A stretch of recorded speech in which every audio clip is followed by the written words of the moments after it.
Meu nome é Fernanda Albuquerque, tenho 62 anos e por 4 décadas fui professora universitária em São Paulo. Uma vida inteira dedicada aos livros, ao conhecimento e principalmente à minha família. Sempre acreditei que a vida tinha um propósito maior, que cada sacrifício que fazemos pelos nossos filhos seria recompensado no futuro. Que ingenuidade a minha! Ainda sinto o frio na espinha quando lembro daquele dia. Era uma terça-feira ensolarada de outubro. Tinha ido ao mercado pela manhã. Depois passei na floricultura para comprar orquídeas. Sempre gostei de mantê-las na varanda da mansão que construí com meu falecido marido, Antônio. Ele faleceu há 5 anos, deixando um império empresarial que construímos juntos, tijolo por tijolo, desde que éramos jovens recém-casados. Voltei para casa naquele dia com o coração leve. Estava planejando um jantar especial para receber meu filho Ricardo, a esposa dele, Juliana, e minha neta Amanda, que estava completando 15 anos naquela semana. Mesmo com todos os problemas que tínhamos, sempre tentei manter a família unida. Estacionei meu carro na entrada da mansão no Jardim Europa, aquela casa que conhecia cada canto, cada rachadura nas paredes, cada memória nas marcas de crescimento do meu filho na porta da cozinha. Foi quando notei algo estranho. A porta da garagem estava aberta. Haviam carros que não reconhecia estacionados lá dentro. Pensei que pudesse ser alguma visita inesperada. Talvez amigos do Ricardo. Ele tinha a chave da casa, claro, afinal cresceu ali. Desci do carro segurando as sacolas do mercado e as orquídeas. Foi então que vi. No início, achei que fossem entulhos, que talvez estivessem fazendo alguma reforma que eu não soubesse. Mas ao me aproximar, o choque me paralisou. Eram minhas coisas. Meus livros que colecionei durante toda a vida. Álbuns de família, roupas, sapatos, objetos pessoais, tudo espalhado pelo gramado como se fossem lixo. Fiquei parada ali, sem reação, tentando entender o que estava acontecendo. Foi quando a porta principal se abriu. Ricardo apareceu, vestindo um terno caro que eu mesma havia dado de presente no aniversário dele de 38 anos, 3 meses antes. Ao lado dele, Juliana, sua esposa de 35 anos, ex-secretária da empresa, por quem ele havia deixado sua primeira esposa, mãe da Amanda. E para completar o quadro, Débora, mãe de Juliana, uma mulher que sempre deixou clara sua inveja da minha posição social. "O que está acontecendo aqui, Ricardo?" perguntei, minha voz tremendo mais de raiva que de tristeza. Foi então que ele disse aquelas palavras que nunca vou esquecer, palavras que mudaram tudo. "Você não mora mais aqui. Minha esposa e a minha sogra é que vão morar." As sacolas caíram das minhas mãos. As orquídeas se despedaçaram no chão. Senti como se tivesse levado um soco no estômago. Naquele momento, olhei para o rosto do meu filho e não reconheci o menino que criei. Vi apenas um estranho, um homem tomado pela ganância, manipulado por aquelas 2 mulheres que sorriam atrás dele. "Ricardo, essa casa é minha. Seu pai a deixou para mim", disse, tentando manter a compostura. Ele riu, uma risada fria que jamais esquecerei. "Não mais, mãe. Consultei os advogados. Como único herdeiro tenho direitos. E decidi que quero a casa agora." Vi Juliana e Débora trocarem olhares vitoriosos. Através da porta aberta, pude ver que já tinham começado a mover seus pertences para dentro. Na sala, onde antes ficavam minhas antiguidades de família, agora estavam móveis modernos e sem personalidade que combinavam com o gosto duvidoso delas. "E para onde espera que eu vá?" perguntei, ainda tentando digerir a situação. "Não é problema meu", respondeu Ricardo dando de ombros. "Talvez seja hora de ir para um asilo. Você já está velha mesmo." Velha. Aquela palavra me atingiu como uma flecha. Eu, que tinha apenas 62 anos, que ainda lecionava, que nadava 3 vezes por semana, que tinha mais energia que muitos jovens. Velha. Foi quando notei Dona Zuleide, minha fiel empregada de 30 anos, parada na porta dos fundos, com lágrimas nos olhos. Ao seu lado, minha neta Amanda, horrorizada com a cena que presenciava. Vi no olhar dela a vergonha pelo comportamento do pai. Naquele momento, algo estranho aconteceu dentro de mim. Em vez de desabar em lágrimas, em vez de implorar, em vez de gritar, senti uma calma anormal me dominar. Uma clareza de pensamento que nunca havia experimentado antes. Respirei fundo e olhei nos olhos do meu filho. Está bem, Ricardo, disse com uma voz surpreendentemente firme. Você venceu. Vou sair. Percebi a surpresa no rosto dele. Talvez esperasse uma cena, gritos, drama. Juliana e Débora pareciam quase desapontadas com minha reação contida. Voltei ao meu carro, abri o porta-malas e comecei a recolher algumas das minhas coisas espalhadas pelo jardim. Apenas o essencial. Alguns documentos, fotografias, joias que haviam pertencido à minha mãe. Deixei o resto lá, espalhado como um testemunho da ingratidão. Enquanto guardava esses poucos pertences, minha mente já estava funcionando de uma forma diferente. Aqueles 3 não sabiam, mas acabavam de cometer o maior erro de suas vidas. Porque havia algo que meu filho nunca entendeu. Eu não era apenas a mãe dedicada, a professora gentil. Havia outra faceta minha que mantive oculta por décadas.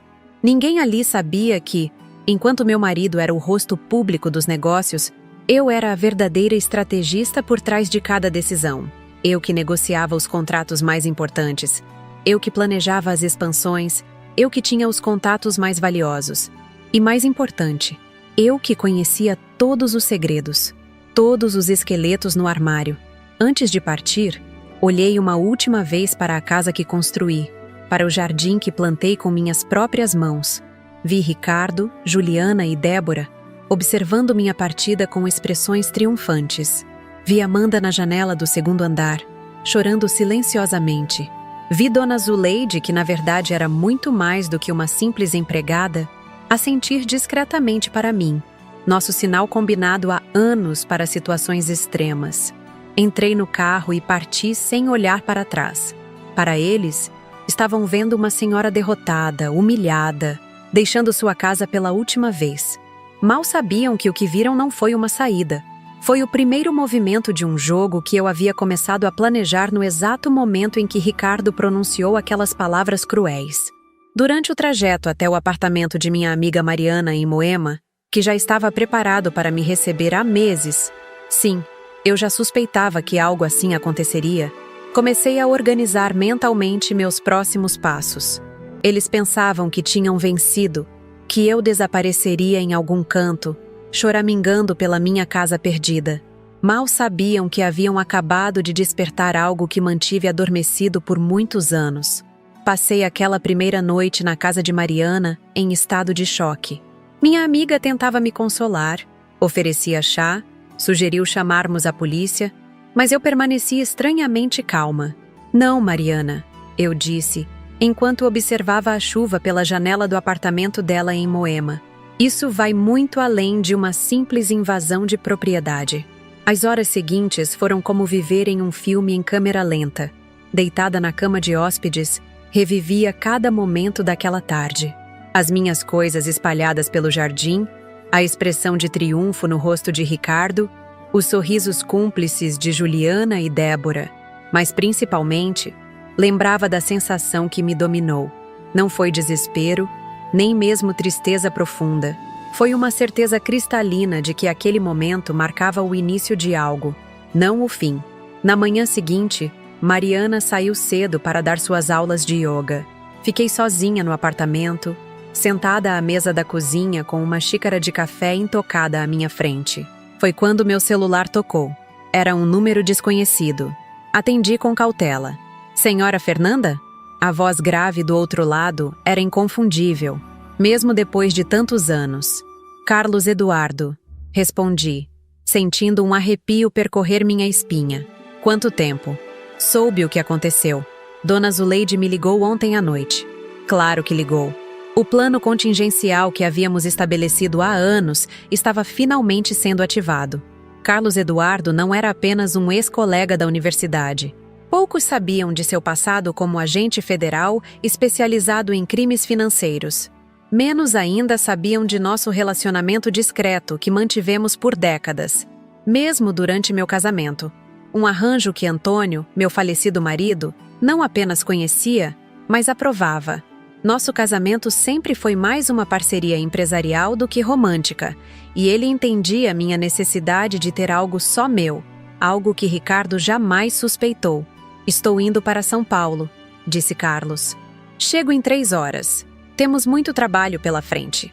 Desliguei o telefone e, pela primeira vez desde o dia anterior, permiti-me um pequeno sorriso. As peças começavam a se movimentar. Enquanto esperava por Carlos Eduardo, decidi fazer algo que raramente me permiti em toda a minha vida: sentar e chorar. Não por fraqueza, mas porque sabia que precisava liberar aquela dor para pensar com clareza. Chorei pela traição do meu filho, pelo desrespeito à memória do pai, pela humilhação pública. Chorei pela casa que construí, pelas memórias que ficaram para trás, pelos anos de dedicação que pareciam agora jogados fora. Chorei até não ter mais lágrimas, até sentir meu corpo leve, minha mente limpa. Quando terminei, lavei o rosto com água gelada, passei um batom vermelho, minha pequena armadura, e me sentei novamente. Era hora de trabalhar. Carlos Eduardo chegou pontualmente.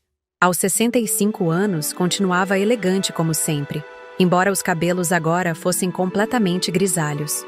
Nos abraçamos por um longo momento em silêncio. Ele sabia exatamente o que eu estava sentindo. Afinal, havia perdido a esposa para o câncer 2 anos antes. Vamos dar um passeio, sugeriu ele. Estas paredes podem ter ouvidos. Caminhamos pelo Parque Ibirapuera, mantendo uma distância respeitável um do outro, como 2 velhos amigos conversando casualmente. Mas nossa conversa estava longe de ser casual. Ricardo não faz ideia do que fez, comentei, enquanto observávamos os patos no lago. Ele realmente acredita que herdou tudo automaticamente após a morte de Antônio. Carlos assentiu. A arrogância sempre foi o ponto fraco dele. Nunca se deu ao trabalho de verificar a documentação adequadamente. Exatamente. Ele não sabe que 3 anos antes de morrer, Antônio transferiu tudo para o meu nome. Absolutamente tudo. As empresas, os imóveis, as contas no exterior. Antônio sempre desconfiou do caráter do nosso filho. Via como ele tratava os funcionários, como menosprezava quem considerava inferior. Carlos tirou do bolso um pequeno notebook e o abriu. Você manteve o monitoramento ativo todos esses anos? Assenti. Dona Zuleide nunca deixou de registrar tudo. Cada conversa suspeita, cada documento que ele trazia para casa. Depois que Antônio morreu, Ricardo começou a se sentir mais confiante. Cometeu erros. No notebook, Carlos me mostrou arquivos e mais arquivos, gravações, fotos, documentos escaneados. 5 anos de vigilância constante e meticulosa. Vi novamente a expressão de Ricardo ao expulsar-me de casa e senti uma determinação renovada. Ele não apenas me tirou de casa, Carlos.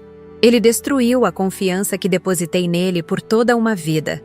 E vai pagar por isso. Retornamos ao apartamento de Mariana e comecei a trabalhar em meu plano.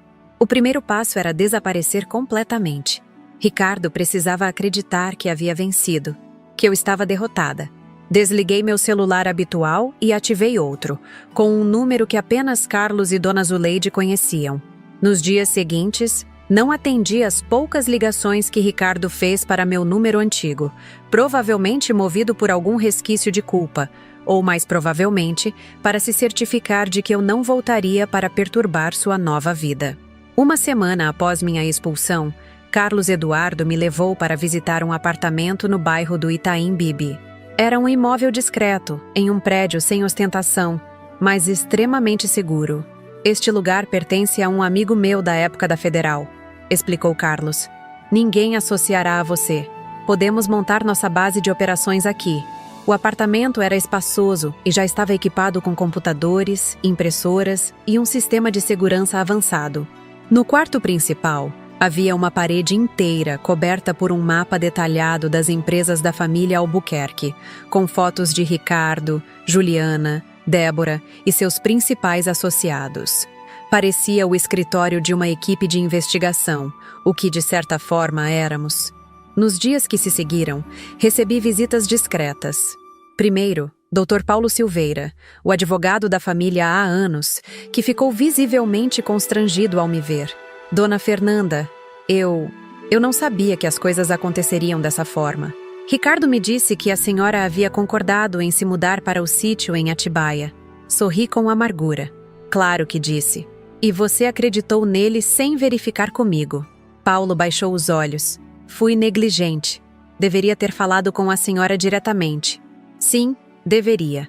Mas agora pode compensar seu erro me ajudando. Preciso saber exatamente o que Ricardo tem feito com as empresas desde a morte de Antônio. Paulo hesitou apenas um momento antes de abrir sua pasta. Trouxe tudo o que consegui reunir. E devo avisar, não é bonito. Por 3 horas, analisamos documentos, contratos, transferências bancárias. O quadro que se formava era muito pior do que eu imaginava. Ricardo não apenas havia tentado transferir propriedades para seu nome, algo que não conseguiu completamente devido às proteções legais que Antônio havia colocado. Ele também havia desviado dinheiro das empresas, sonegado impostos, falsificado relatórios para acionistas. Isso é suficiente para mandá-lo para a prisão por muitos anos, comentou Paulo, visivelmente abalado. Ainda não é o bastante, respondi. Quero mais. A próxima visita foi de um homem que eu nunca havia visto pessoalmente, apenas trocado mensagens codificadas ao longo dos anos. Leonardo Mendes, um técnico de informática que trabalhava discretamente para Carlos Eduardo em seus tempos de agente federal. Consegui acesso aos e-mails pessoais e corporativos do senhor. Ricardo, disse ele conectando um pendrive ao computador. E também as contas da senhora Juliana e da senhora Débora.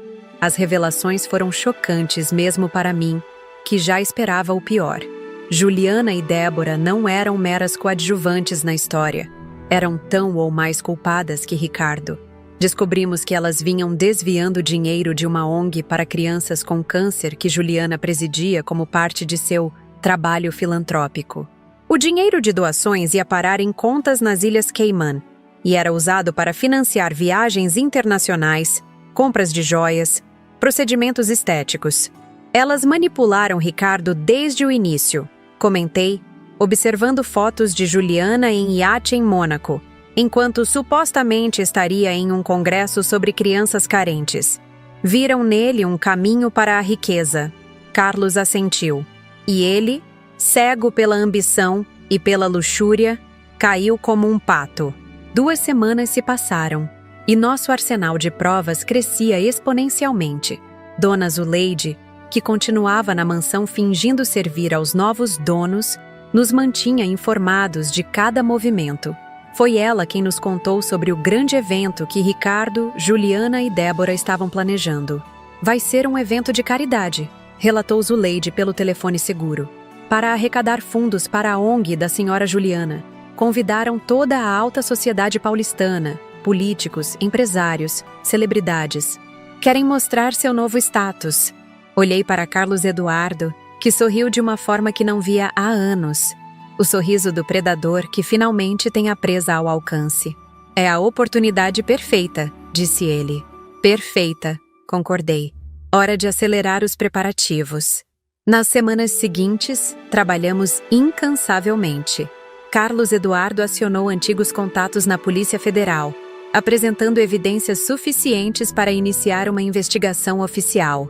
Eu me reuni secretamente com jornalistas de veículos respeitados, oferecendo acesso exclusivo a uma história que prometia ser o escândalo do ano. Paulo Silveira preparou toda a documentação legal necessária para comprovar que eu era a verdadeira proprietária de tudo. Algo que Ricardo jamais se deu ao trabalho de verificar adequadamente. 3 dias antes do grande evento, recebi uma visita inesperada no apartamento do Itaim. Era Amanda, minha neta, acompanhada por Dona Zuleide. A menina correu para meus braços chorando. Vovó, eu senti tanto a sua falta. Eles disseram que você tinha ido embora para sempre, que não queria mais saber de ninguém. Abracei-a com força, sentindo uma pontada de culpa por tê-la deixado naquele ambiente tóxico por tanto tempo. Eu nunca iria embora sem me despedir de você, meu amor. Estava apenas reorganizando minha vida. Zuleide olhou significativamente para os computadores e documentos espalhados. A menina quer ajudar, Dona Fernanda. Ela sabe de coisas que nem eu consegui descobrir. Amanda enxugou as lágrimas e me olhou com uma determinação surpreendente para seus 15 anos. Eles são horríveis, vovó. Papai mudou completamente. Ele nem parece mais o mesmo. E aquelas duas tratam a todos como lixo. Até a mim. Pela primeira vez, hesitei. Envolver minha neta naquilo parecia cruzar uma linha que não estava certa se deveria cruzar. Amanda, o que estamos planejando é complicado. Pode ter consequências sérias para seu pai. Eu sei, respondeu ela com uma maturidade que me surpreendeu. E ele merece. Ouvi uma conversa dele com Juliana. Eles estão planejando me mandar para um internato na Suíça depois do evento. Querem se livrar de mim porque acham que sou muito parecida com a velha. Aquilo foi a gota d'água. Não bastava terem me tirado de minha casa, destruído minha confiança, desviado dinheiro de crianças doentes. Agora queriam afastar minha neta, a única pessoa verdadeiramente inocente naquela história toda. Está bem, decidi. Você pode ajudar, mas terá que seguir nossas instruções à risca. E depois que tudo acabar, terá que estar preparada para as consequências. Amanda assentiu, séria. Estou pronta, vovó. Eles precisam aprender que não podem tratar as pessoas assim. Nas 72 horas seguintes, finalizamos cada detalhe do plano. Carlos Eduardo garantiu que agentes federais estariam infiltrados entre os convidados da festa. Jornalistas posicionariam câmeras estrategicamente. Técnicos instalaram discretamente telões que normalmente seriam usados para apresentações beneficentes, mas que teriam um propósito muito diferente. Na véspera do grande dia, não consegui dormir. Fiquei olhando para o teto, pensando em tudo o que havia acontecido, em como minha vida havia mudado tão drasticamente em tão pouco tempo. Pensei em Antônio, em como ele previu que algo assim poderia acontecer e tomou providências para me proteger. Pensei em Ricardo, no menino doce que um dia ele foi, antes que a ganância e a influência de pessoas como Juliana o corrompessem completamente. Por um breve momento quase desisti. Quase liguei para Carlos Eduardo para cancelar tudo. Talvez houvesse outra maneira, uma que não destruísse completamente a vida do meu filho. Mas então lembrei das minhas coisas jogadas no jardim, da expressão de desprezo no rosto dele, das palavras cruéis. Você já está velha mesmo. E soube que não havia volta. O que estava prestes a fazer não era apenas por mim. Era por todas as pessoas que Ricardo, Juliana e Débora haviam prejudicado ao longo dos anos. Era por Amanda, por Dona Zuleide, pelos funcionários maltratados, pelas crianças doentes cujo dinheiro de tratamento havia sido desviado para financiar luxos desnecessários. Na manhã do grande dia, me vesti com cuidado especial. Escolhi um tailleur branco impecável, o mesmo que usava nas reuniões de negócios mais importantes quando trabalhava nos bastidores com Antônio. Prendi meus cabelos grisalhos em um coque elegante. Coloquei as pérolas que ganhei no dia do meu casamento. Olhei-me no espelho e vi não uma vítima, mas uma mulher forte, determinada a fazer justiça. Carlos Eduardo veio me buscar pontualmente às 6 da tarde. O evento na mansão começaria às 8, mas precisávamos chegar antes para os preparativos finais. Está pronta? Perguntou ele segurando minha mão. Respirei fundo, sentindo um misto de nervosismo e determinação. Estive pronta para isso minha vida inteira. Só não sabia. Enquanto o carro se dirigia para a mansão no Jardim Europa, repassei mentalmente cada etapa do plano. Tudo estava cronometrado, cada movimento calculado para o máximo impacto. Ricardo, Juliana e Débora não sabiam, mas seu império de mentiras estava prestes a desmoronar em questão de horas. Chegamos pelos fundos da propriedade, onde Dona Zuleide nos esperava com Amanda. A menina correu para me abraçar, tremendo ligeiramente. Vai dar tudo certo, vovó? Olhei nos olhos dela, tão parecidos com os meus, e sorri com confiança. Vai dar tudo certo. Só precisamos seguir o plano. Enquanto os primeiros convidados começavam a chegar pela entrada principal, nós 4 nos reunimos na antiga sala de estudos, agora transformada em depósito, um dos poucos lugares da casa que Ricardo não havia modificado completamente. Ali, Carlos Eduardo fez uma última verificação dos equipamentos. Tudo funcionava perfeitamente. Os agentes estão posicionados, informou ele, depois de receber uma mensagem no celular. Os jornalistas também. É hora. Respirei fundo, sentindo o peso do momento. Em minutos, eu estaria confrontando publicamente meu próprio filho, expondo suas mentiras, potencialmente enviando-o para a prisão. Mas já não havia mais dúvidas ou hesitações. Apenas a certeza de que a justiça seria feita. Vamos, disse eu, ajustando o broche de safira no lapela. Um broche que, além de elegante, Continha uma pequena câmera para registrar tudo do meu ponto de vista. Está na hora de mostrar a Ricardo que ele nunca deveria ter subestimado sua mãe. Caminhamos silenciosamente pelos corredores da mansão, seguindo um percurso que apenas eu e Dona Zuleide conhecíamos perfeitamente. Passagens discretas usadas pela criadagem há décadas, que Ricardo nem sabia que existiam. Meu coração batia acelerado, não de medo, mas de uma estranha excitação. Carlos Eduardo ia à frente, verificando se o caminho estava livre, enquanto Amanda segurava minha mão com força. Eles estão no salão principal, sussurrou Dona Zuleide, retornando de uma rápida verificação. O evento começou há 20 minutos. Ricardo está fazendo um discurso sobre generosidade e responsabilidade social. A ironia era tão grande que quase ri. Ricardo falando sobre responsabilidade social, enquanto desviava dinheiro de crianças com câncer. Juliana posando de benfeitora, enquanto usava a ONG como fachada para enriquecimento pessoal. Débora fingindo ser uma sogra dedicada, quando na verdade era a mente por trás de muitos dos esquemas. Vamos esperar o momento exato, disse Carlos, consultando o relógio, quando todos os convidados importantes estiverem presentes. Nos posicionamos em uma pequena sala adjacente ao salão principal, de onde podíamos observar o evento sem sermos vistos. Através de uma fresta na porta, vi o salão de festas da minha casa completamente transformado. Onde antes havia móveis clássicos e obras de arte cuidadosamente selecionadas por mim ao longo de décadas, agora havia uma decoração ostensiva e sem personalidade. Lustres extravagantes substituíam as luminárias elegantes que Antônio e eu trouxemos de nossas viagens pela Europa. Quadros caros, mas sem significado, ocupavam as paredes onde antes ficavam fotografias de família e pinturas de artistas que apoiamos desde o início de suas carreiras. Os convidados circulavam com taças de champanhe, vestidos em trajes de gala. Reconheci políticos, empresários, celebridades, todos ali para ver e serem vistos, para associar seus nomes à nova geração dos Albuquerque, como Ricardo agora se apresentava. No centro do salão, meu filho estava em um pequeno palco improvisado, microfone na mão, falando com a desenvoltura de quem se sente intocável. E é por isso que a Fundação Novos Caminhos dedica-se integralmente a dar esperança às crianças que mais precisam, dizia ele, com Juliana ao seu lado, sorrindo e acenando como uma primeira-dama. Cada centavo arrecadado esta noite irá diretamente para tratamentos oncológicos pediátricos. Cada palavra era uma punhalada, cada sorriso falso, cada aplauso dos convidados que não faziam ideia da verdade, aumentava minha determinação. Olhei para Amanda, que observava o pai com uma mistura de tristeza e repulsa. Ele nem sempre foi assim, sussurrei para ela. Houve um tempo em que seu pai era um menino gentil, com sonhos genuínos. O que aconteceu com ele, vovó? Suspirei.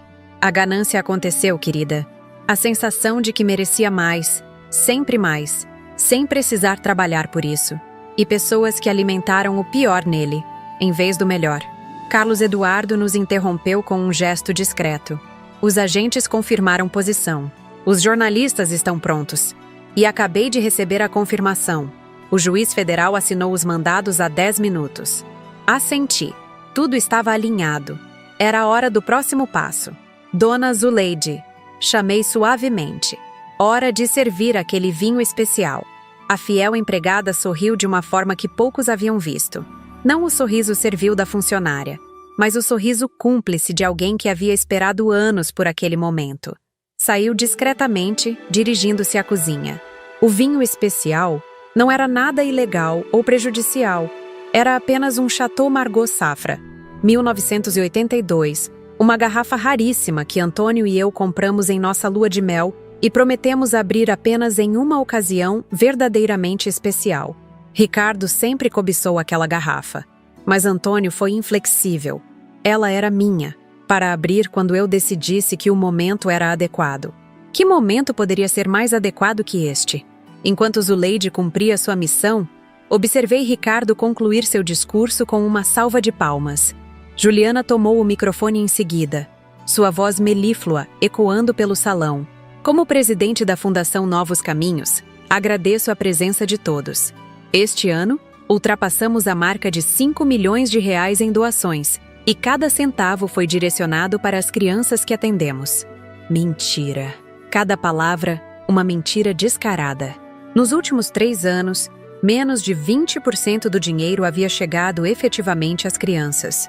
O restante estava em contas offshore, em joias no cofre que Juliana mantinha escondido em seu closet, em viagens de luxo disfarçadas de visitas a centros de tratamento internacionais. Dona Zuleide retornou, acenando discretamente para indicar que sua parte estava cumprida. Agora era só questão de tempo até Ricardo, incapaz de resistir à tentação, anunciar a abertura da garrafa especial, o que seria nosso sinal para a entrada. Carlos Eduardo se aproximou, ajustando o pequeno fone de ouvido que usava para a comunicação com os agentes federais. Todos os acessos estão cobertos. Ninguém sairá do local sem autorização quando começarmos. Amanda, que havia assumido sua posição como parte do plano, também confirmou que estava pronta. A menina seria fundamental. Sua presença no palco ao lado do pai seria o distrator perfeito para minha entrada. Não precisamos esperar muito. Como previsto, Ricardo não resistiu a exibir seu tesouro mais recente, ou o que ele acreditava ser seu. Amigos, anunciou ele, após a apresentação de Juliana. Para celebrar o sucesso deste evento, gostaria de compartilhar algo verdadeiramente especial. Muitos conheceram meu pai, Antônio Albuquerque, um homem de visão e tradição. Percebi como ele usava o nome do pai quando conveniente, mesmo tendo desprezado seus valores em vida. Em sua adega, guardou por décadas uma garrafa única, um Chateau Margaux, 1982, considerado um dos maiores vinhos da história. Esta noite, pela primeira vez, esta garrafa será aberta e compartilhada. Os convidados aplaudiram, impressionados com o gesto aparentemente generoso. Poucos ali sabiam que aquela única garrafa valia mais de 30 mil reais. Dinheiro que poderia salvar vidas na fundação que eles fingiam apoiar. Este é o momento, murmurou Carlos Eduardo. Amanda, você está pronta? Minha neta assentiu, ajustando o vestido elegante que usava. Seu papel era simples, mas crucial. Distrair Ricardo no momento exato para que eu pudesse fazer minha entrada sem ser impedida. Amanda saiu da sala onde estávamos escondidos e circulou pelo salão, cumprimentando alguns convidados como se tivesse acabado de chegar à festa. Vi quando ela se aproximou do palco, acenando timidamente para o pai. Ricardo, sempre preocupado com as aparências, imediatamente a chamou para subir. E aqui está minha filha, Amanda. Venha, querida. Junte-se a nós neste momento especial. Era o sinal que esperávamos. Enquanto todos os olhares se voltavam para Amanda subindo ao palco, Carlos Eduardo ativou o sistema que havíamos instalado. As luzes do salão piscaram brevemente, algo que pareceria apenas uma falha elétrica momentânea para os convidados, mas que era, na verdade, o sinal para os agentes federais e jornalistas se posicionarem. É a sua deixa, disse Carlos, apertando minha mão em um gesto de apoio. Estamos com você. Respirei fundo, alisando as lapelas do meu tailleur branco e saí da sala. Caminhei pelo corredor lateral que levava diretamente ao palco, um caminho que conhecia de cor após décadas vivendo naquela casa. Enquanto andava, senti uma estranha calma me envolver. Não havia mais dúvidas, apenas a certeza absoluta de que estava fazendo o que precisava ser feito. Cheguei à lateral do palco no exato momento em que Ricardo erguia a garrafa preciosa, pronto para o gesto teatral de abri-la. Juliana e Débora estavam ao seu lado, sorrisos triunfantes nos rostos. Amanda, agora também no palco, foi a primeira a me ver. Seus olhos se arregalaram ligeiramente, mas ela manteve a compostura, exatamente como havíamos ensaiado. Subi os 3 degraus que levavam ao palco e caminhei em direção ao microfone, meus saltos ecoando no súbito silêncio que se instaurou quando os primeiros convidados me reconheceram. Ricardo congelou, a garrafa ainda nas mãos, sua expressão transformando-se de choque para raiva em questão de segundos. Mãe! A palavra saiu como uma acusação. O que você está fazendo aqui?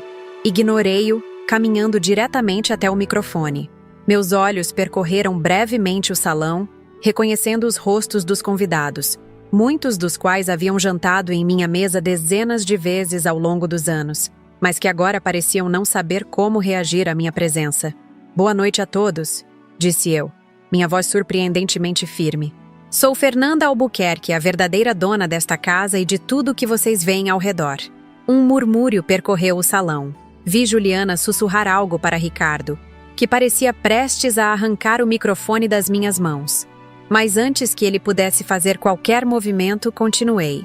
"Muitos de vocês me conhecem há anos. Estiveram nesta mesma casa em eventos organizados por mim e meu falecido marido, Antônio.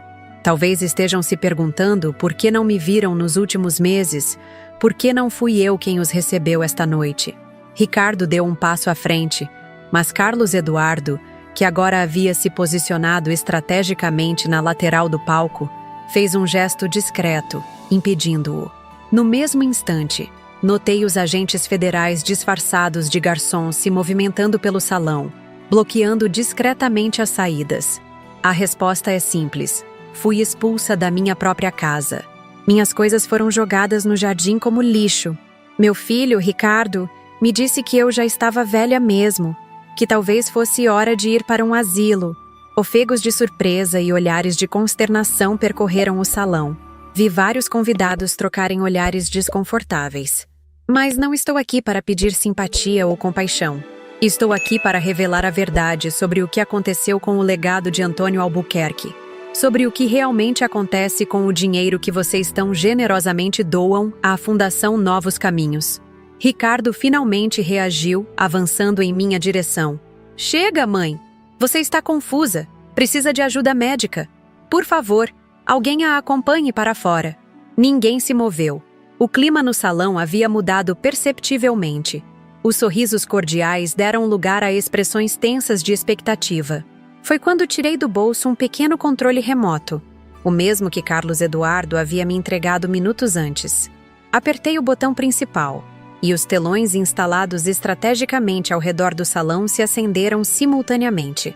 "Talvez devam ouvir o que o próprio Ricardo tem a dizer sobre seus negócios", sugeri, enquanto no telão principal começava a ser exibido um vídeo. Era Ricardo, visivelmente embriagado em seu escritório na empresa. A data no canto inferior mostrava que a gravação era de apenas 2 semanas atrás. Ele falava ao telefone rindo. "Aqueles idiotas nem percebem. Falsificamos os relatórios, desviamos o dinheiro e eles continuam aplaudindo como focas treinadas. A vantagem de trabalhar com crianças com câncer é que ninguém questiona, ninguém pede para verificar as contas detalhadamente. É o esquema perfeito." O silêncio no salão era ensurdecedor. Vi o rosto de Ricardo empalidecer, enquanto Juliana agarrava seu braço com força, sussurrando algo urgentemente em seu ouvido. Mas o vídeo continuava. Em outra gravação, era Juliana quem aparecia, em uma loja de joias em Paris, pagando por um colar de diamantes com um cartão da fundação, rindo enquanto dizia à vendedora que era para uma campanha beneficente.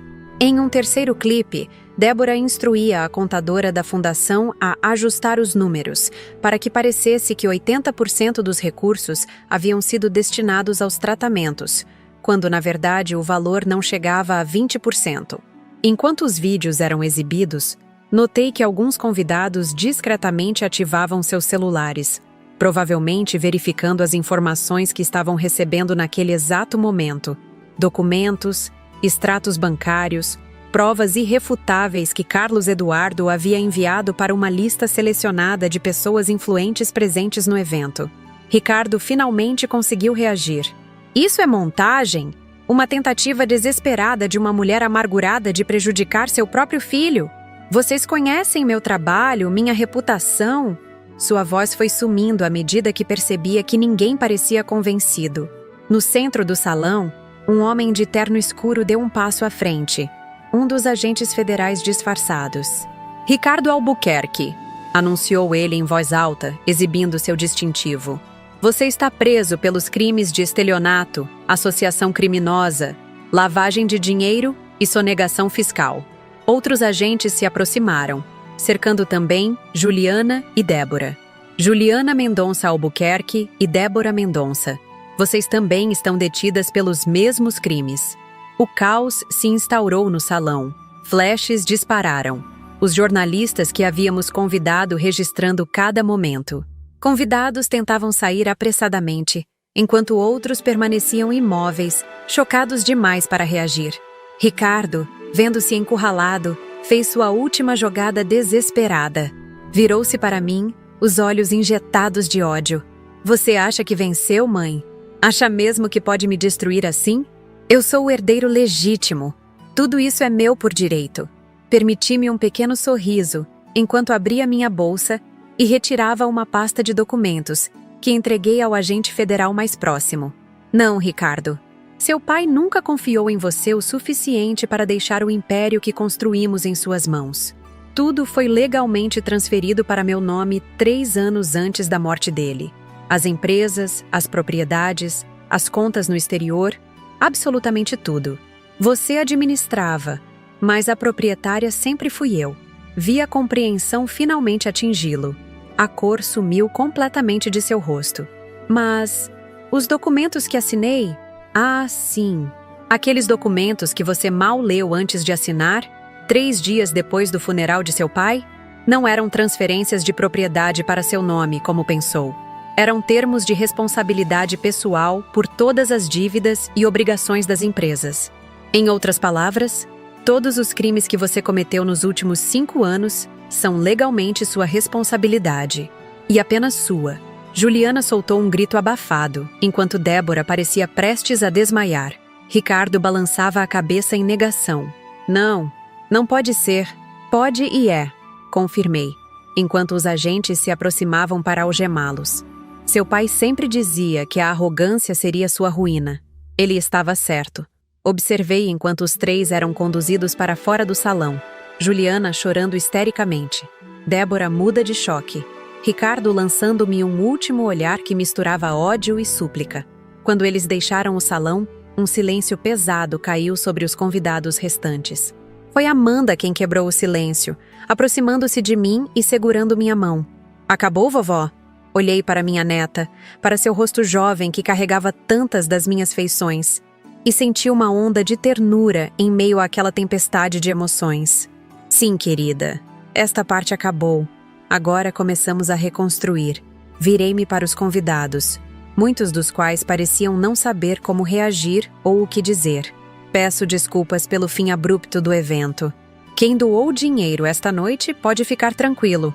Cada centavo será devidamente redirecionado para as crianças que realmente precisam, através de uma nova fundação, gerida com transparência e honestidade. Peguei a garrafa de Chateau Margaux que Ricardo havia deixado sobre uma mesa no palco.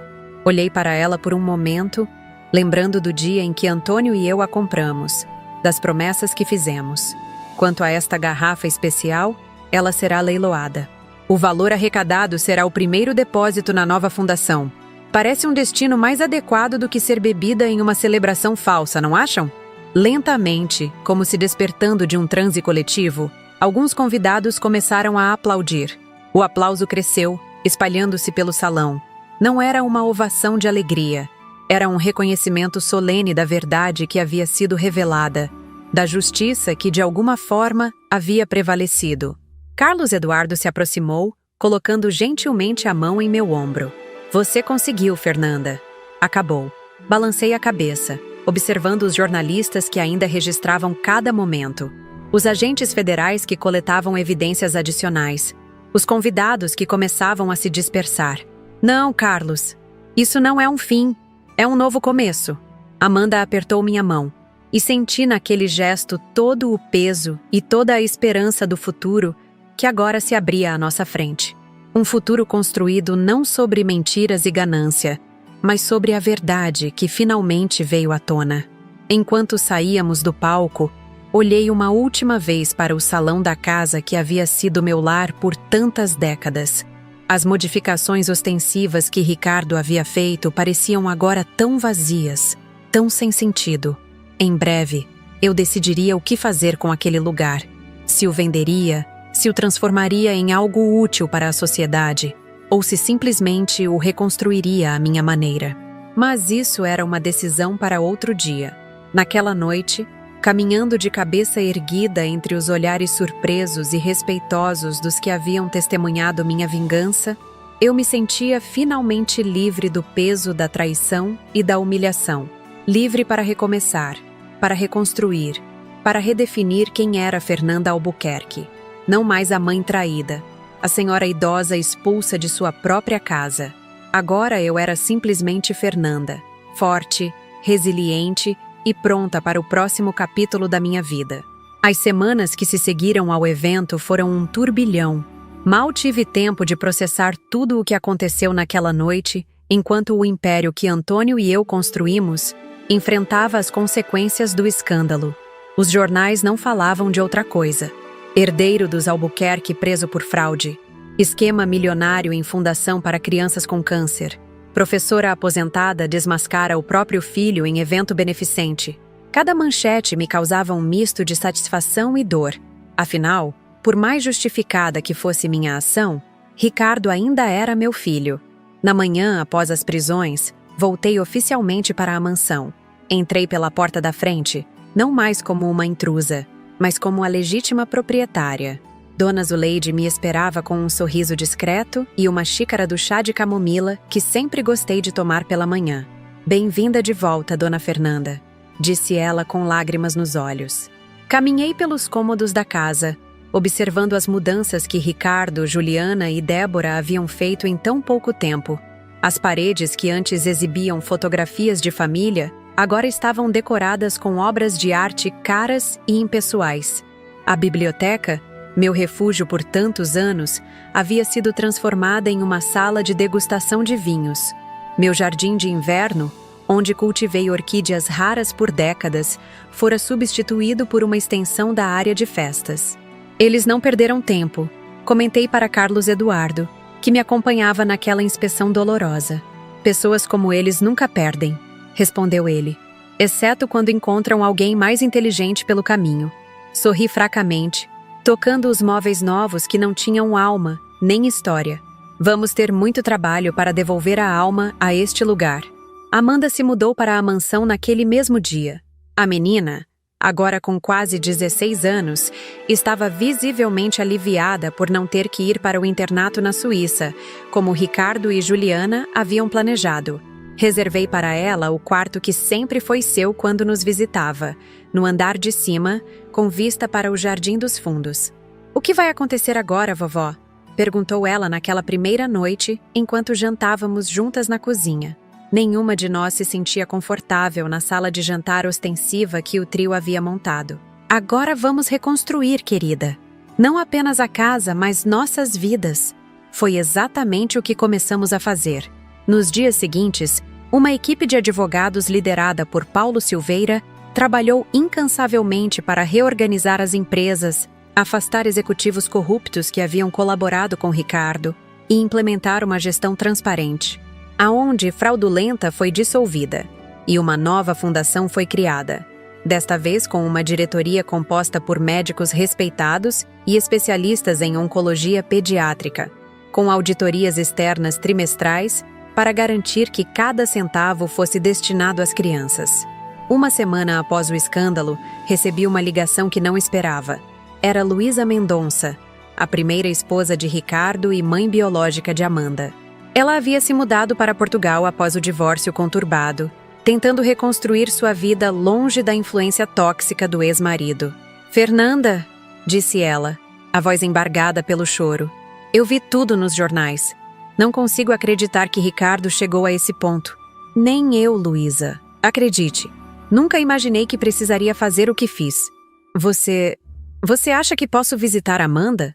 Sei que não tenho sido a mãe mais presente, mas... "Claro que pode", respondi sem hesitar. "Ela precisa de você agora mais do que nunca." Aquela conversa me fez refletir sobre como as ações de Ricardo haviam prejudicado tantas pessoas ao longo dos anos. Luísa era uma mulher gentil e inteligente, que foi sistematicamente destruída emocionalmente durante seu casamento, até não ter forças para lutar nem mesmo pela custódia da filha. Ricardo a havia convencido de que era uma mãe inadequada, incapaz de criar Amanda adequadamente. E eu, cega pelo amor maternal, não interferi como deveria. 2 semanas depois, Luísa chegou ao Brasil. O reencontro entre mãe e filha foi emocionante. Anos de separação forçada, dando lugar a abraços, lágrimas e promessas de nunca mais se afastarem. Observando-as juntas, percebi que havia mais uma coisa boa resultando daquela situação dolorosa. Amanda estava recuperando sua mãe. Enquanto isso, o processo judicial contra Ricardo, Juliana e Débora avançava rapidamente. As provas eram irrefutáveis e novos detalhes sórdidos surgiam a cada dia. Descobrimos que o esquema era ainda maior do que imaginávamos inicialmente. Além do desvio de recursos da ONG, havia fraudes em contratos corporativos, subornos a fiscais, sonegação fiscal em escala impressionante. 1 mês após as prisões, recebi autorização para visitar Ricardo no presídio. Hesitei muito antes de decidir ir. Parte de mim não queria vê-lo naquela situação, por mais merecida que fosse. Outra parte precisava daquele encontro para encerrar um ciclo. O presídio era um lugar frio e impessoal, mesmo sendo uma unidade destinada a criminosos de colarinho branco. Quando Ricardo foi trazido à sala de visitas, quase não o reconheci. Em apenas 1 mês, parecia ter envelhecido anos. O cabelo sempre impecavelmente penteado estava desgrenhado, a barba por fazer. Os olhos que antes exibiam arrogância, agora mostravam apenas desespero. "Mãe", disse ele, sentando-se diante de mim, separados por uma mesa simples de madeira. "Veio gozar de sua vitória?" Mantive minha expressão neutra, estudando o homem à minha frente. Tão parecido fisicamente com Antônio, mas tão diferente em caráter. "Não, Ricardo. Vim ver como você está." Ele riu amargamente. "Como acha que estou? Preso, humilhado, abandonado por todos." "Não por todos. Estou aqui, não estou?" Seus olhos se encheram de lágrimas inesperadamente. "Por quê? Por que está aqui depois de tudo o que fiz?" Respirei fundo, pensando cuidadosamente em minhas palavras. "Porque você ainda é meu filho. E porque, diferente de você, não confundo justiça com vingança." "Justiça? Foi isso que você fez? Destruiu minha vida em nome da justiça?" "Você destruiu sua própria vida, Ricardo. Eu apenas impedi que continuasse destruindo a vida dos outros." Ficamos em silêncio por alguns momentos. Pela primeira vez desde que entrou na sala, ele parecia realmente me ver. "O que vai acontecer com Amanda?" perguntou finalmente. "Ela está bem. Luísa voltou de Portugal." Vi a surpresa em seu rosto. "Luísa? Mas ela é uma mulher forte que você tentou quebrar, assim como tentou fazer comigo. Mas diferente de mim, ela não tinha décadas de experiência para se defender. Agora ela tem uma segunda chance de ser mãe, e está aproveitando." Ricardo baixou os olhos. Por um breve momento, pensei ter visto um lampejo de arrependimento genuíno, mas logo sua expressão endureceu novamente. "E quanto a Juliana? Ela me ligou?" Balancei a cabeça. "Juliana está ocupada demais negociando com a promotoria. Parece que está disposta a entregar todos os detalhes do esquema em troca de uma redução de pena." "Aquela vadia!" exclamou ele, batendo o punho na mesa. "Depois de tudo o que fiz por ela." "O amor baseado em interesse dura apenas enquanto houver interesse, Ricardo. Foi uma lição que você aprendeu da pior maneira possível." Nossa conversa continuou por mais alguns minutos, oscilando entre momentos de aparente vulnerabilidade de Ricardo e surtos de raiva. Quando me levantei para ir embora, ele fez uma última pergunta. "Você vai voltar?" Olhei para meu filho, agora reduzido a uma sombra do homem poderoso que pensava ser, e senti uma pontada de compaixão maternal. "Sim, Ricardo, voltarei. Não porque você mereça, mas porque preciso encontrar paz dentro de mim mesma." Deixei o presídio com o coração pesado, mas também com uma estranha sensação de libertação. Enfrentar Ricardo frente a frente, não mais como vítima, mas como a pessoa que o colocou naquela situação, fechava um círculo importante. Ao retornar para a mansão, encontrei Carlos Eduardo, Amanda e Luísa me esperando ansiosamente. "Como foi?" perguntou Carlos, segurando minha mão. "Difícil. Necessário." Olhei para Amanda. "Seu pai perguntou por você." A menina assentiu, uma expressão complexa em seu jovem rosto. "Vou visitá-lo eventualmente. Não estou pronta ainda, mas um dia estarei." Não há pressa, querida. Algumas feridas precisam de tempo para cicatrizar. Naquela noite, tomei uma decisão importante. Sentados todos na varanda, compartilhei meus planos. Não quero mais morar nesta casa, disse eu, surpreendendo a todos. Há memórias demais aqui, boas e ruins. Preciso de um novo começo.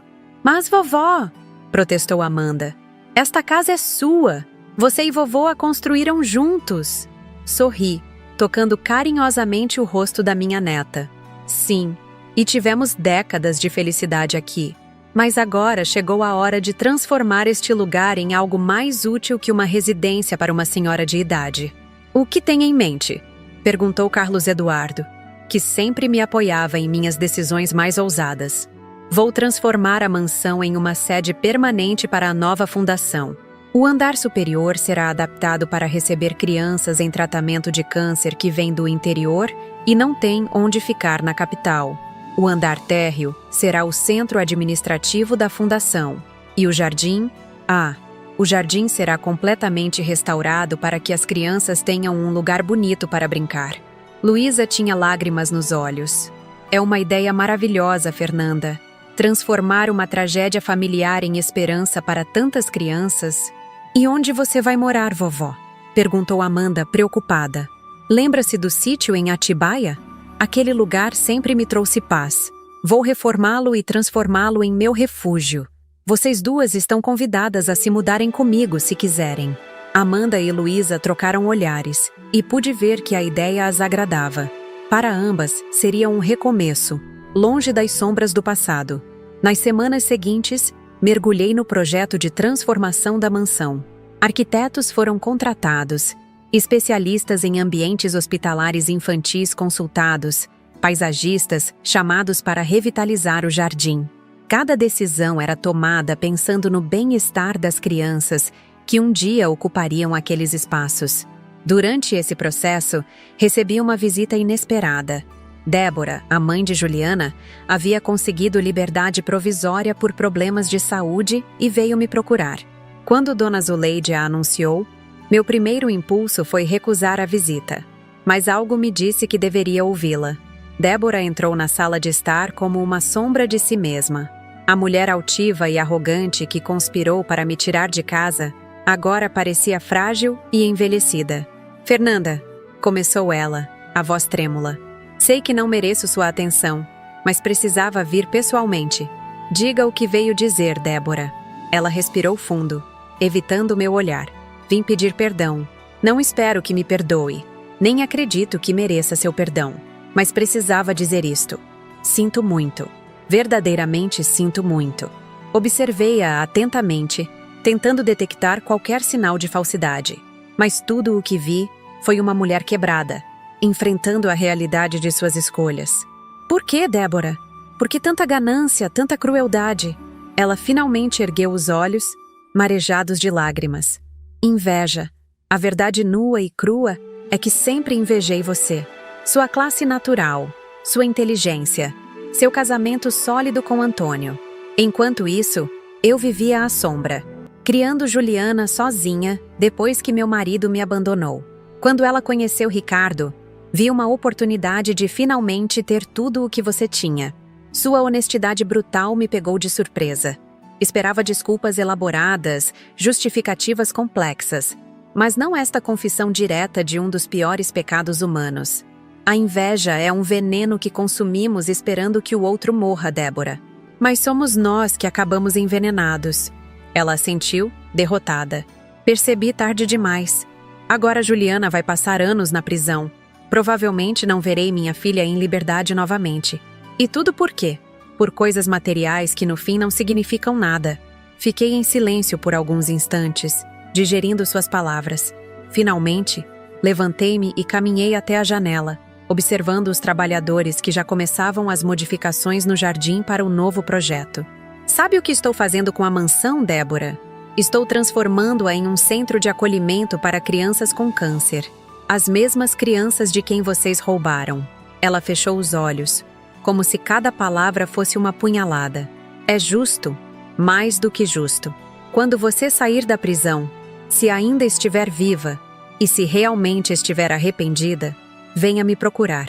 Talvez haja um lugar para você como voluntária, uma chance de reparar, mesmo que minimamente, o mal que causou. Débora me olhou com espanto.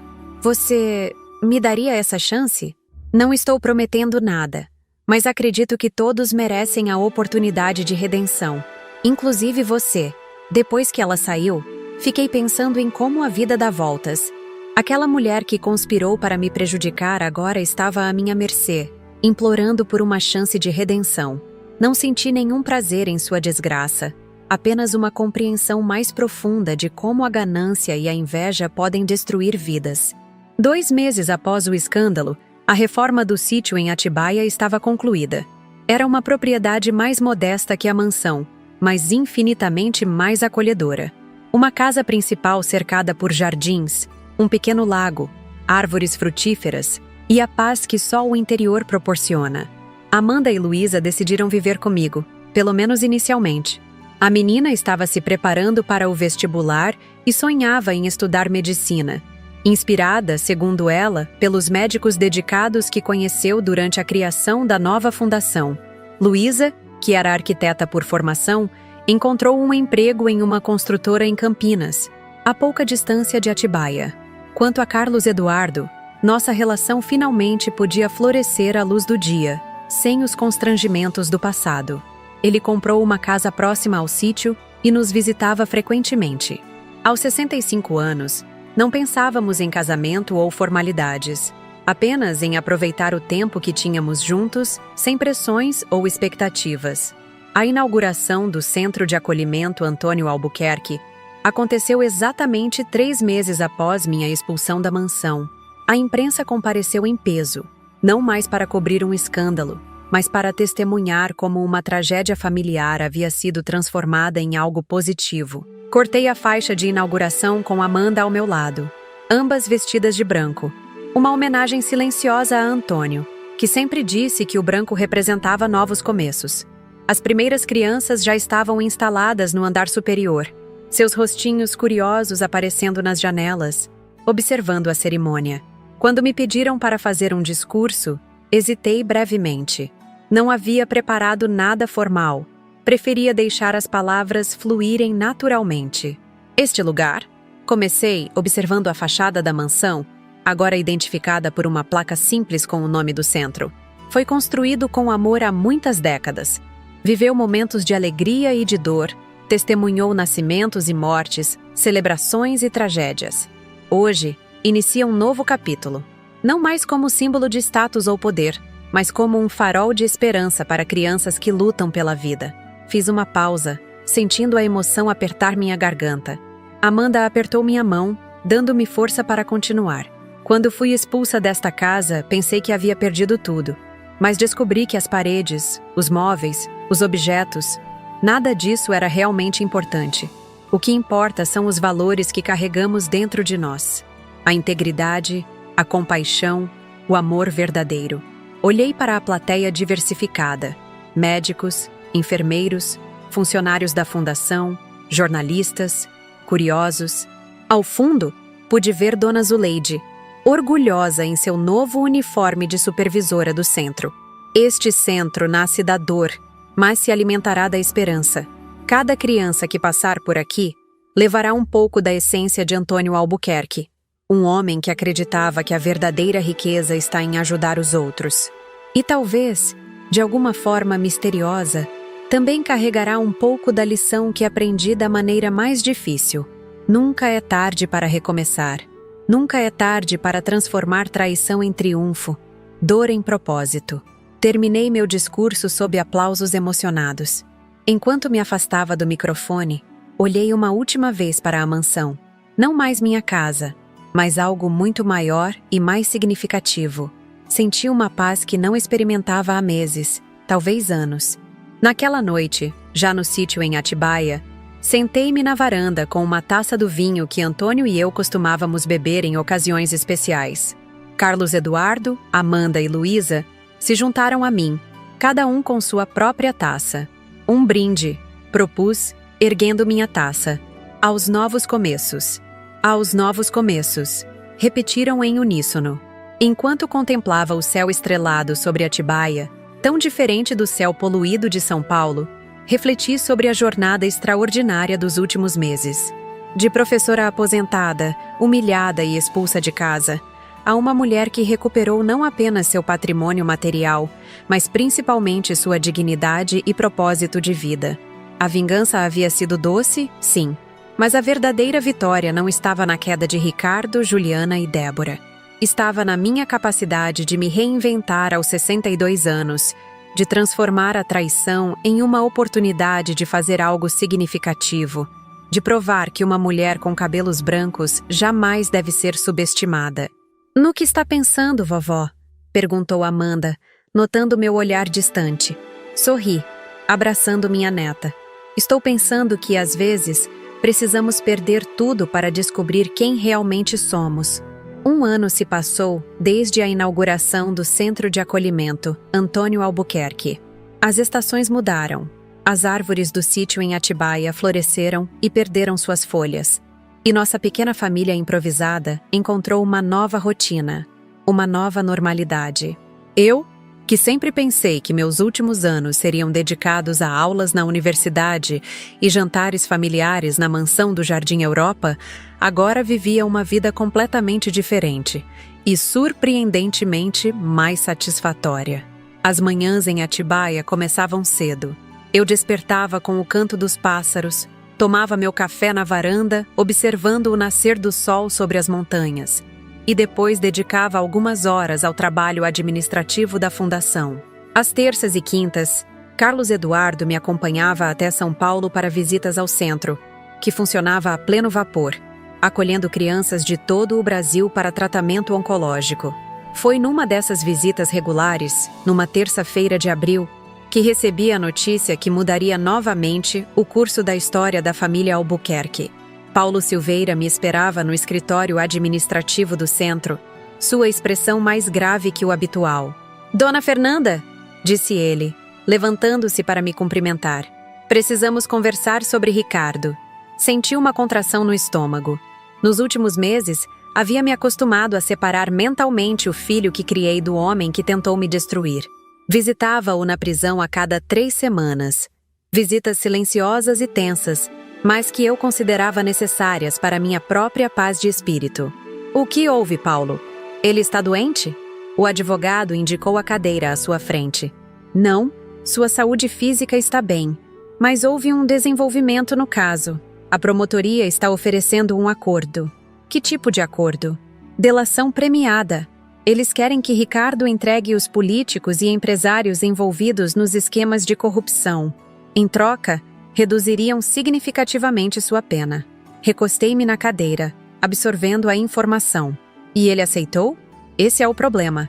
Ele se recusa a falar com os promotores a menos que você esteja presente na negociação." Franzi o senho intrigada.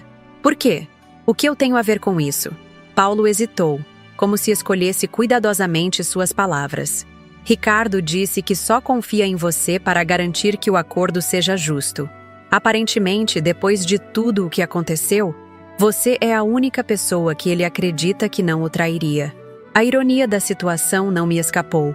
O filho que me traiu da pior maneira possível agora depositava sua confiança em mim. Parte de mim queria recusar imediatamente, lavar as mãos daquela situação, mas outra parte, talvez a professora que sempre acreditou no potencial de transformação das pessoas, viu naquilo uma oportunidade.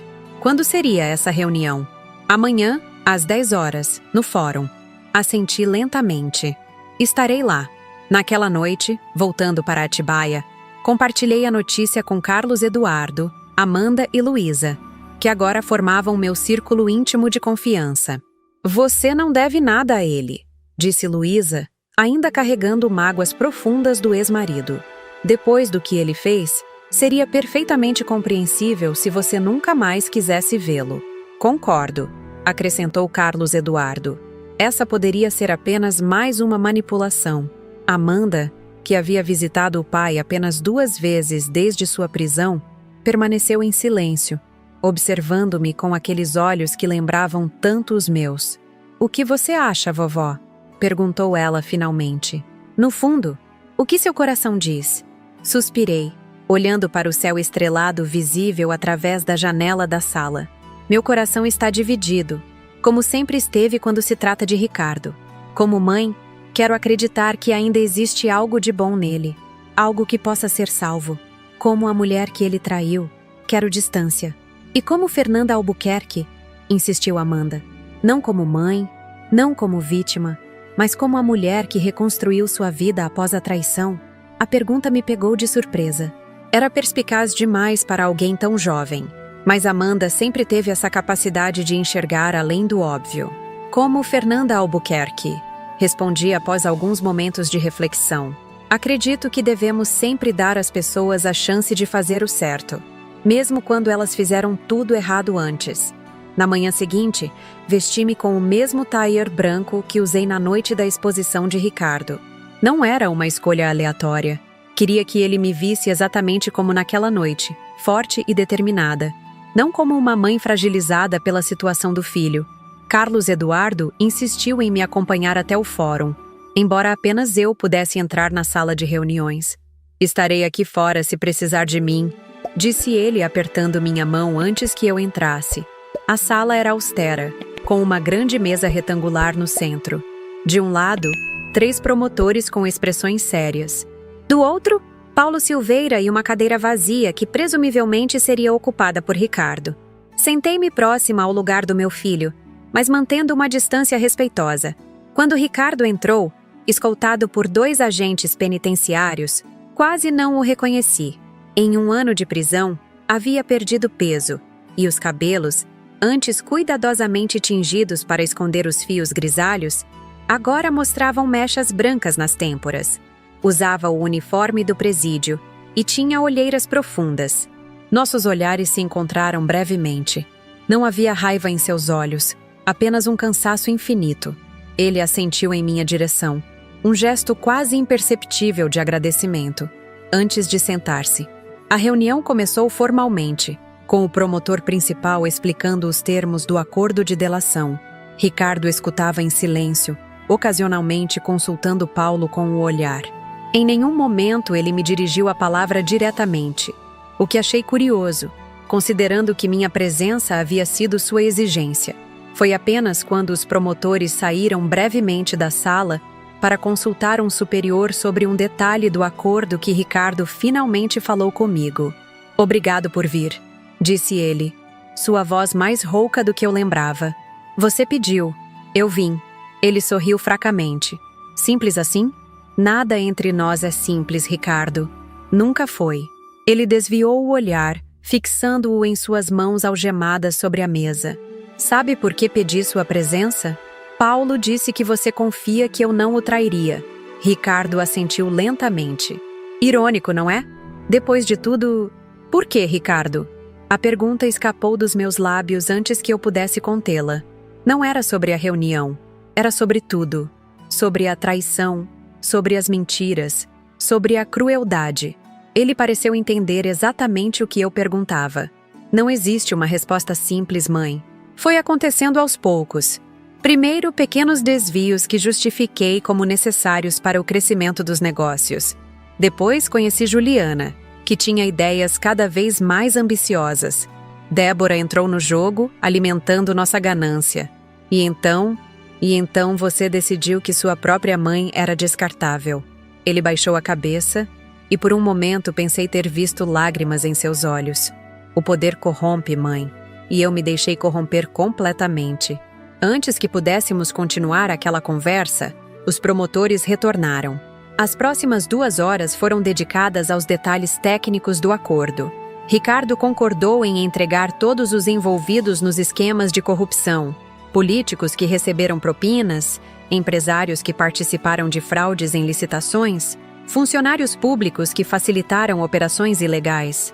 Em troca, sua pena seria reduzida de 18 para 8 anos, com possibilidade de progressão para regime semiaberto após cumprir 1/3. Não era liberdade imediata, mas representava uma luz no fim do túnel. Quando tudo estava praticamente acertado, o promotor principal fez uma observação que me surpreendeu. "Senhor Albuquerque, o senhor entende que, ao fazer esta delação, estará colocando sua vida em risco?" Alguns dos nomes que mencionou são pessoas poderosas e perigosas. Ricardo olhou para mim antes de responder. Entendo perfeitamente, e estou disposto a arcar com as consequências. Foi naquele momento que compreendi o verdadeiro motivo pelo qual ele havia exigido minha presença. Não era apenas por confiar em mim para garantir um acordo justo. Era porque, de alguma forma, ele queria que eu testemunhasse o que talvez fosse seu primeiro ato genuinamente corajoso em muitos anos. Ao final da reunião, quando os promotores e Paulo já haviam saído, tive alguns minutos a sós com Ricardo antes que os guardas o levassem de volta. "O que você vai fazer com as informações sobre o sítio em Atibaia?" perguntou ele, surpreendendo-me. "Que informações?" "Sobre a mina de esmeraldas." Olhei para ele confusa. "Que mina de esmeraldas, Ricardo?" Ele pareceu genuinamente surpreso. "Você não sabe? Papai nunca contou a você? Do que você está falando?" Ricardo hesitou, como se decidisse se deveria continuar. "Há uma mina de esmeraldas sob o sítio em Atibaia. Papai descobriu por acaso há mais de 20 anos, quando mandou cavar um poço artesiano. Ele manteve em segredo, extraindo apenas o suficiente para financiar alguns projetos pessoais. Ele me contou pouco antes de morrer, mas disse que deixaria documentos explicando tudo para você. Senti como se o chão tivesse sido puxado sob meus pés. Não existe documento algum, Ricardo. Antônio nunca mencionou nada sobre isso." Um lampejo de compreensão passou pelos olhos dele. Então ele não confiou nem em você, nem em mim completamente. Típico do papai, sempre mantendo seus segredos. Os guardas entraram, indicando que nosso tempo havia acabado. Ricardo se levantou, ainda algemado. "Se estiver dizendo a verdade", falei, "por que está me contando isso agora?" Ele me olhou nos olhos, pela primeira vez, sem desviar o olhar, "porque já causei dano suficiente. E porque talvez esteja tentando consertar um pouco do mal que fiz." Nos dias que se seguiram, não consegui tirar aquela conversa da cabeça. A possibilidade de uma mina de esmeraldas no sítio parecia absurda, coisa de romance ou filme. Mas por que Ricardo inventaria algo assim? Após uma semana de inquietação, decidi investigar. Contratei discretamente uma empresa especializada em prospecção mineral, sob o pretexto de querer melhorar o sistema de irrigação da propriedade. Para meu absoluto espanto, eles confirmaram. Havia de fato um veio de esmeraldas sob o sítio. Não uma mina gigantesca, mas o suficiente para valer uma pequena fortuna se explorado adequadamente. "O que você vai fazer?" perguntou Carlos Eduardo quando compartilhei a descoberta com ele. "Ainda não sei", respondi honestamente. Parte de mim quer ignorar completamente isso. Outra parte pensa nas possibilidades para a fundação. A resposta veio de forma inesperada, através de Amanda. Ela havia acabado de ser aprovada para o curso de medicina na USP e estava radiante com a perspectiva de se tornar médica. "Vovó", disse ela durante um jantar comemorativo, "e se usássemos o dinheiro das esmeraldas para criar um centro de pesquisa em oncologia pediátrica? Algo que realmente fizesse diferença a longo prazo." A ideia era perfeita. Não se tratava de enriquecer pessoalmente, mas de transformar aquela descoberta surpreendente em algo que pudesse beneficiar exatamente as crianças que haviam sido prejudicadas pelos esquemas de Ricardo, Juliana e Débora. Na semana seguinte, já estávamos em contato com geólogos, advogados especializados em mineração e administradores de fundos de pesquisa médica. O plano começava a tomar forma. Exploraríamos a mina de forma sustentável e legal, e todos os recursos seriam canalizados para um instituto de pesquisa associado ao centro de acolhimento. Em meio a esses planos, recebi uma ligação perturbadora. Ricardo havia sido atacado na prisão. 2 detentos, aparentemente a mando de um dos políticos que ele havia delatado, o emboscaram durante o banho de sol.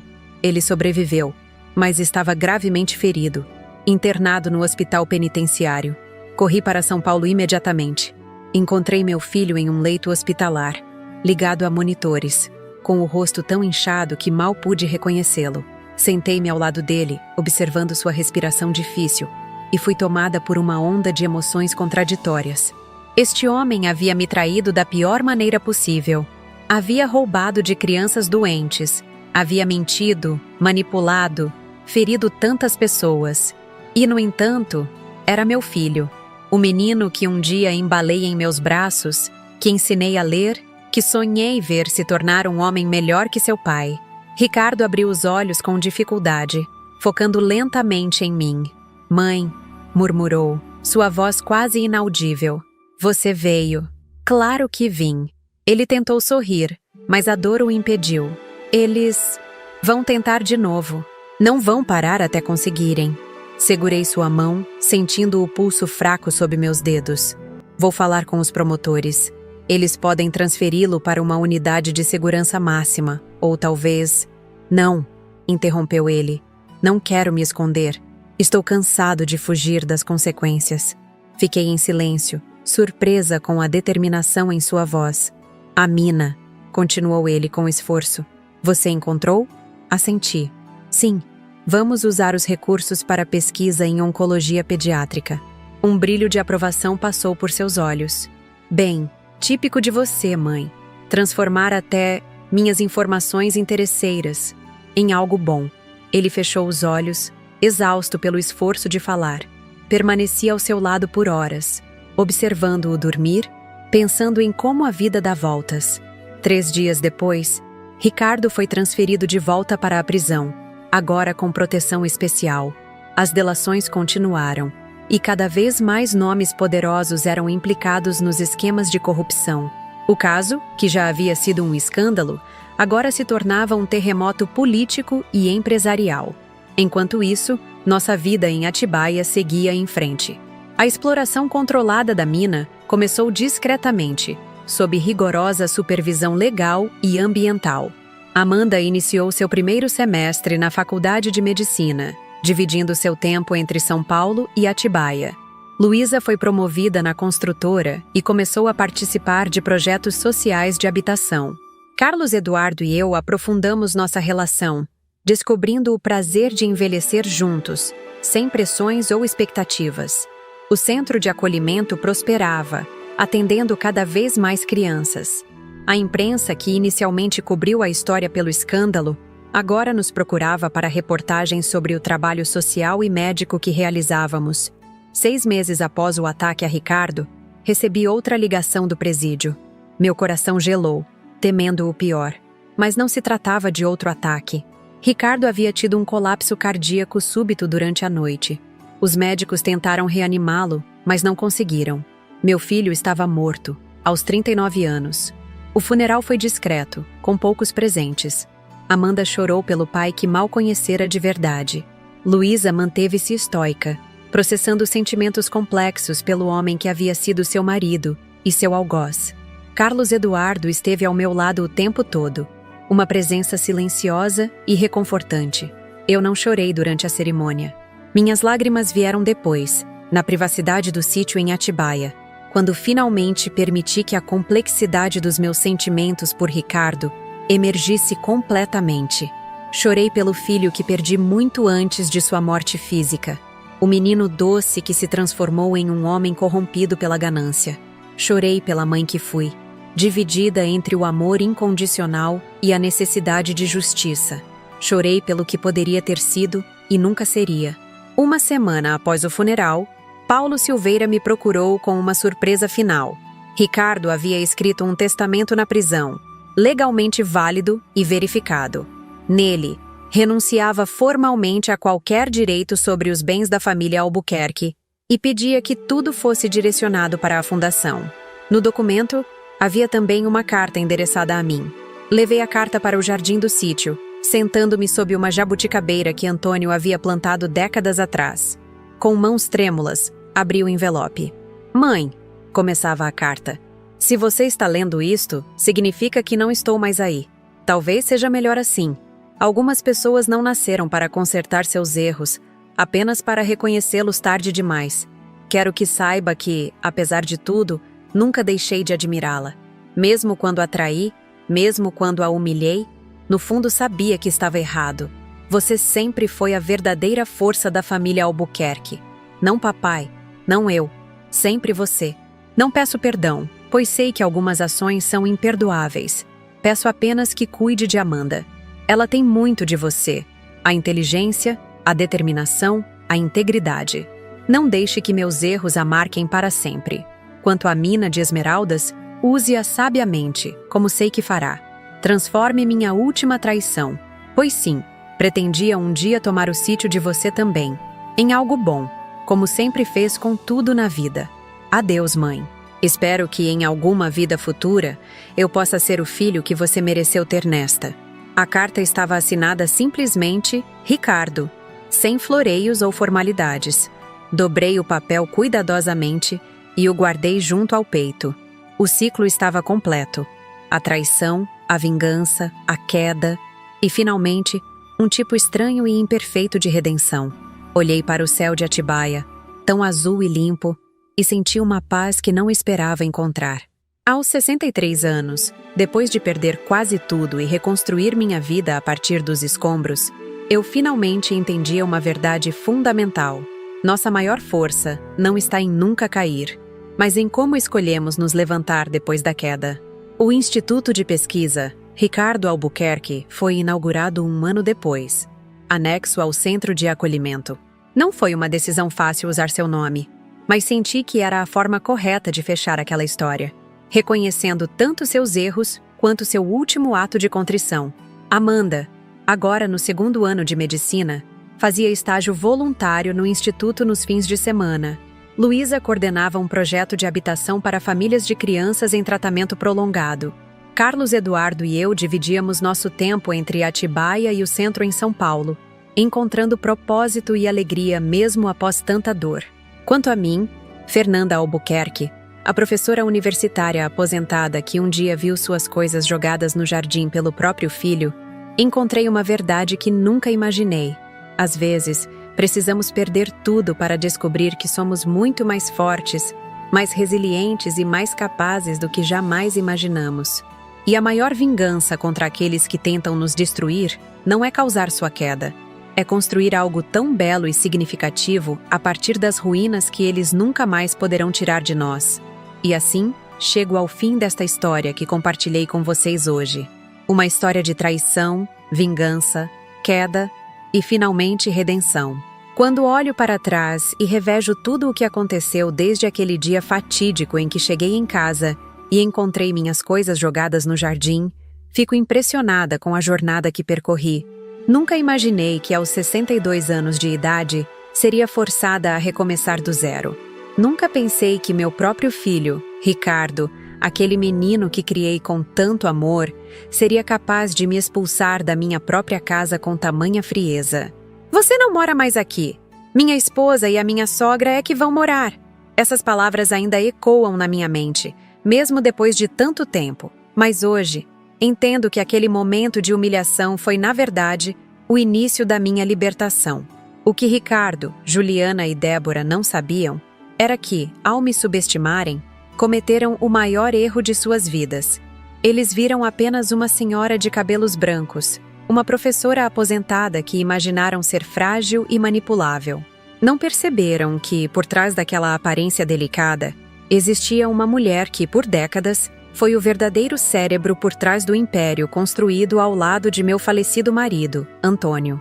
A vingança que planejei durante aqueles 3 meses de desaparecimento não foi movida apenas pela raiva ou pelo desejo de retribuição.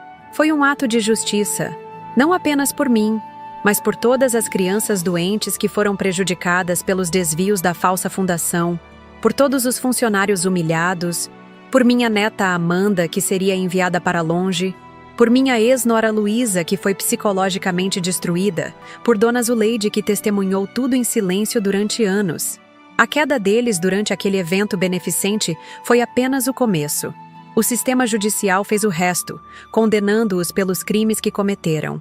O destino trágico de Ricardo, atacado na prisão e posteriormente falecendo de um ataque cardíaco, não me trouxe alegria. Apenas uma triste confirmação de que, muitas vezes, nossas escolhas têm consequências que vão muito além do que podemos prever. Mas esta história não é apenas sobre vingança e justiça. É sobre renascimento. É sobre como transformei uma tragédia pessoal em algo positivo para muitos. O Centro de Acolhimento. Antônio Albuquerque, que um dia foi minha mansão no Jardim Europa, hoje recebe crianças de todo o Brasil para tratamento oncológico. O Instituto de Pesquisa Ricardo Albuquerque, financiado pelas esmeraldas descobertas no sítio em Atibaia, desenvolve novos tratamentos que salvam vidas diariamente. Amanda seguiu o caminho da medicina, tornando-se uma oncologista pediátrica, dedicada e compassiva. O oposto de tudo o que seu pai representou em seus últimos anos. Luísa recuperou sua autoestima e hoje coordena projetos de habitação para famílias em situação vulnerável. Carlos Eduardo, meu companheiro de décadas, finalmente pôde assumir seu lugar ao meu lado, sem segredos ou constrangimentos. Quanto a mim, Fernanda Albuquerque, encontrei uma paz que nunca imaginei possível após tamanha traição. Descobri que nossa verdadeira força não está no que possuímos, mas em nossa capacidade de reconstrução após a perda. Aprendi que, mesmo aos 60 anos, ainda é possível reinventar-se completamente e encontrar um propósito maior. Se há uma mensagem que gostaria que levassem desta minha história, é esta: nunca subestimem uma mulher de cabelos brancos. A idade não nos torna frágeis, ela nos torna sábias, pacientes e, quando necessário, implacáveis. Os ciclos da vida nem sempre são gentis, mas sempre nos oferecem a chance de crescimento e transformação, se tivermos a coragem de abraçá-los. Para você que me assistiu até aqui, quero agradecer do fundo do meu coração. Compartilhar esta história não foi fácil. Reviver cada momento de dor e triunfo exigiu muito de mim. Foram dias preparando este relato, organizando minhas memórias, buscando a forma mais honesta e impactante de transmitir a vocês tudo o que vivi. Se minha história tocou você de alguma forma, se você se identificou com minhas lutas, se encontrou inspiração em minha jornada, peço que deixe um comentário abaixo. Conte-me de onde você está assistindo, se já passou por alguma situação de traição familiar ou se conhece alguém que viveu algo semelhante. Sua experiência e sua voz são importantes para mim e para toda a nossa comunidade aqui no canal Vovó Lembrou. Aproveito também para pedir que se inscrevam no canal. A cada semana, compartilho novas histórias de vida. Algumas minhas, outras de pessoas que conheci ao longo de minha jornada.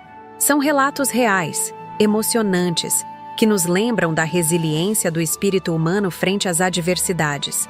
Se você gostou desta história, há muitas outras esperando por você em nosso acervo. O botão de gostei também é muito importante para nós. Ele ajuda o algoritmo a entender que nosso conteúdo é valorizado, permitindo que mais pessoas possam encontrar estas histórias de superação. Então, se este relato tocou seu coração de alguma forma, por favor, deixe seu like. Preciso também fazer um pedido especial. Manter este canal funcionando exige dedicação e recursos. Precisamos de equipamentos de qualidade para gravação, edição profissional, pesquisa para as histórias e muito mais. Se você puder colaborar com qualquer valor através do Valeu Demais, isso fará uma diferença enorme para que possamos continuar trazendo conteúdo diário de qualidade para vocês. Sua contribuição ajudará a manter vivas estas histórias que, de outra forma, poderiam ser esquecidas com o tempo.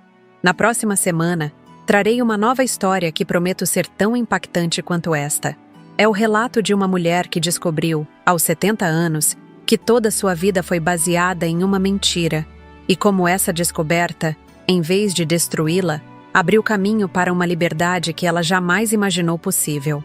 Antes de me despedir, quero deixar uma reflexão final.